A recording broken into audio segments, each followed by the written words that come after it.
नमस्कार साथियों।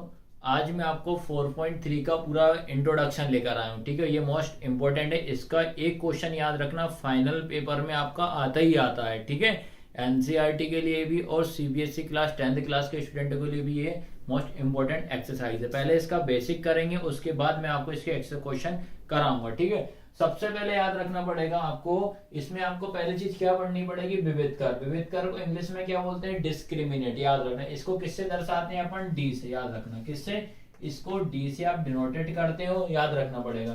तो विविध कर का फॉर्मूला क्या होता है, याद रखना क्या होता है, वी स्क्वायर माइनस 4ac। ये चीज आपको दिमाग में स्टोर करनी पड़ेगी। ठीक है, और ये मोस्ट आईएमपी एक्सरसाइज है। पहले आज मैं ओनली इसका इंट्रोडक्शन लेकर आया हूँ, नेक्स्ट टाइम मैं आपको इसकी पूरी एक्सरसाइज करवाऊंगा। ठीक है, एक एक क्वेश्चन सारे कराऊंगा। तो याद रहेगा ना, डिस्क्रिमिनेट का फॉर्मूला क्या होता है, डी बराबर बी स्क्वायर माइनस 4ac होता है। फिर इसके बाद आपको याद रखना, पहले आपको इसका डी फाइंड करना पड़ेगा। डी के बाद आपको इसके क्या करना पड़ेगा, नेचर ऑफ रूट से निकालना पड़ेगा, यानी कि मूलों की प्रकृति। तो मूलों की प्रकृति के लिए आपको तीन चीज मोस्ट इंपोर्टेंट, ये तीन चीज आपको मालूम होना चाहिए। पहला याद रखना पड़ेगा, पहली चीज याद रखना, फर्स्ट का याद रखना पड़ेगा, बी स्क्वायर माइनस 4ac बड़ा है 0 को। याद रखना एक चीज, याद रखना मेरी less than greater than equal, इन इसकी एक प्रॉपर एक वीडियो पड़ी है चैनल पर, याद रखना।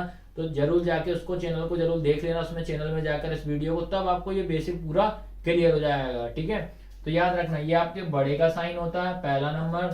दूसरा आपको क्या याद रखना है, बी स्क्वायर माइनस 4ac छोटा है 0 के, सेकेंड नंबर। थर्ड नंबर क्या याद रखोगे आप, बी स्क्वायर माइनस 4ac बराबर है 0 के। ये तीन चीज आपको याद रखना पड़ेगा नेचर ऑफ रूट्स में। पहला याद रखना, जब बड़े वाले की बात होती है हमेशा याद रखना, जैसे डी का मान, जब आप इसको सॉल्व करोगे, डी का मान 48 आया, डी का मान आपका 16 आया, डी का मान कितना 8 आया। ये समझ जाना, अगर डी की वैल्यू आपकी पॉजिटिव आती है, क्या आती है, पॉजिटिव आती है, तो उसका नेचर क्या हो जाएगा, मूल क्या हो जाएंगे आपके, वास्तविक। याद रखना, मूल क्या हो जाएंगे, वास्तविक। मूल वास्तविक है। ठीक है, इंग्लिश में क्या लिखोगे, रियल रूट से लिखोगे बस, ओनली रियल रूट्स। ये आपको ध्यान रखना पड़ेगा। ठीक है, ये कब लिखोगे, जब आप डी की वैल्यू क्या आएगी, पॉजिटिव आएगी, तो आप क्या लिखोगे, नेचर क्या हो जाएगा, मूल वास्तविक है, रियल रूट्स हो जाएगा। उसके बाद इस पे आ जाओ। अब याद रखना, डी की वैल्यू आपकी कैसे आ गई, माइनस 48 आ गई। मतलब कोई सा भी नंबर हो, या माइनस का 6 आया, या डी की वैल्यू माइनस का 8 आया, काय में आया तुम्हारा, नेगेटिव में। अगर वैल्यू आपकी डी की वैल्यू नेगेटिव में आती है, तो आपका क्या लिखोगे, इसमें नेचर क्या लिखोगे, मूल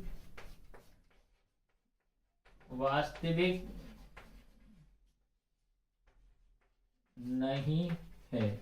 याद रखना, मूल वास्तविक नहीं है, तो क्या लिखोगे, नो रियल रूट्स।